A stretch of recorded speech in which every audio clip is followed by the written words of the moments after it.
first, it's really a good win for us.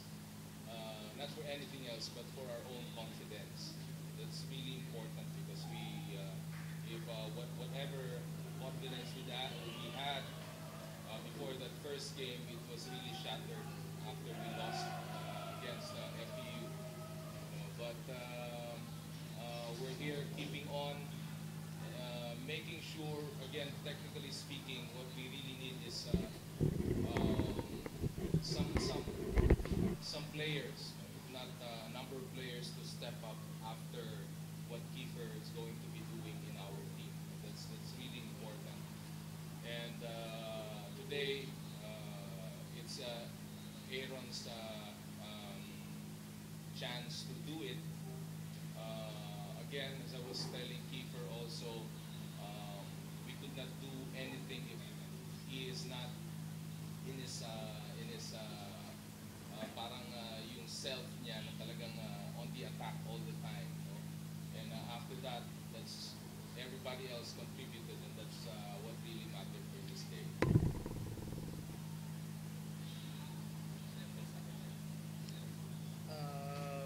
Well, siguro it was a good bounce back win for us. As we said, as coach said, it's good for our confidence. And very proud of Aaron here, who really stepped up to the challenge. For a rookie to not play on his first game and play like this, magandang ano yun, magandang confidence builder yun for also the other rookies na kaya dapat nila maglaro ng ganun. So, let's give credit where credit is due. Aaron played his heart out and gave us a good spark that ignited that second half run. So, yeah, it was all on Aaron.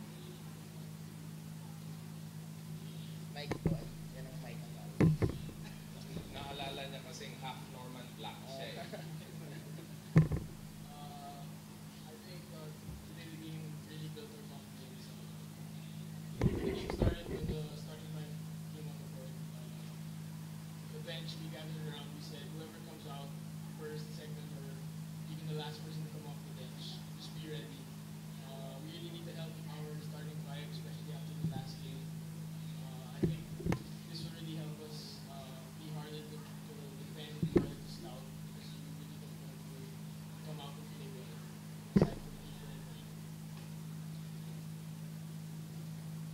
Coach, ano yung after yung natalo kayo sa first game sa FP? Ano yung sinabi mo sa boys na room? Well, una, we actually hindi ang focus namin wasn't really sa susunod na laro eh. Ang focus namin is paano lang namin ma-regain yung kumpiyansa, and again, regardless if this is a win against Adamson or win against NU or any team, this is going to propel us at least to feel better with ourselves. Yun ang importante kasi nararamdaman namin, kaya naman namin kasi medyo nabasag talaga yung mga after FEU eh. So ngayon na-regain namin, just trying to cheer one another, that's really important also. And some contributions from the others, not only Aaron, but some of the bench guys.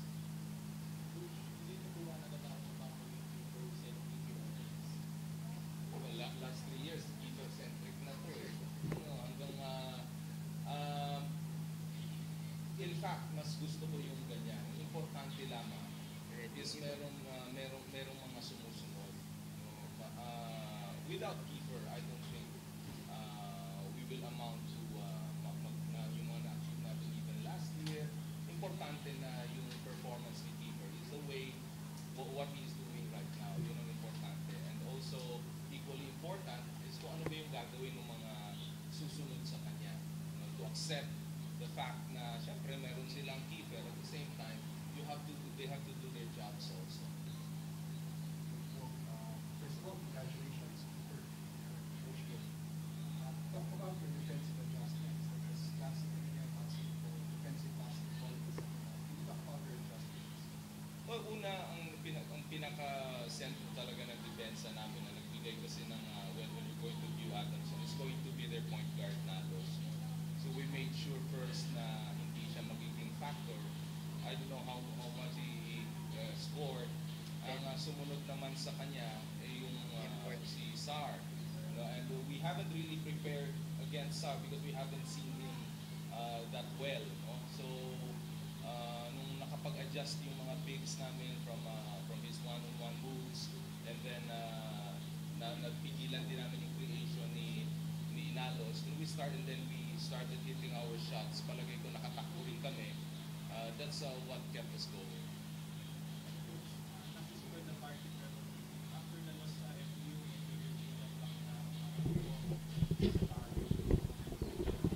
Tama naman. Yeah, rightly so. Rightly so. Wala kang ibang sisisihin sa talo ng team kundi ang coach. And I admitted that. In fact, even dun sa mga players ko, I admitted the fact na palagay ko hindi ko sila na-prepare mentally well. You know, and my job also is to make sure that they're going to bounce back. I'm not going to be perfect na every time magiging maayos yung game plan ko o yung motivation ko sa team. Pero ang importante lang is meron akong magagawa para umangat ulit yung laro natin. you talk about the pressure because like leading up to the black this season. Well, that pressure is really real. I was born with the name. I was born with the name, and I guess at this point, the thing that I have to do is just make it a positive thing, more of a thing that will help drive me to work hard, to play hard, so that I can live up to the things that feels like from a lot. Okay, meron pa. Yung nagkita mo, nagbibigay din ng advice sa'yo before players. Well, all the way from halfway around the world, he's actually listening. So he called me last night to come be ready. If I'm pulled out by coach, just bring out energy, play defense, and then just let the scoring come to me. Coach, yung next game nyo is NU on Wednesday. Your thoughts about that? Malaking bagay yung panalo namin kasi syempre ang importante doon is nagkakaroon kami ng parang positive attitude going into that game. It will be a lot tougher, no, going to Wednesday's game. Pero whatever we're going to do, again, we go back into the basics. Kailangan magkaroon kami ng attitude again na kaya namin. NU game Wednesday. Stronger game. Siguro it's a chance for redemption. We haven't beaten this team for the past 2 seasons. I think it's because of Christian. So, but again, it's something that we have to prepare for. Unang-una, we have to recover from this tough Adamson win. And then get our minds, our bodies ready for war on Wednesday. I don't know what will happen in this game, but I think NU will come in very prepared, and we don't want what happened last year to be repeated. I think that's enough motivation for me and for the rest of the team to bounce back and play really hard on Wednesday. Thank you. Thank you.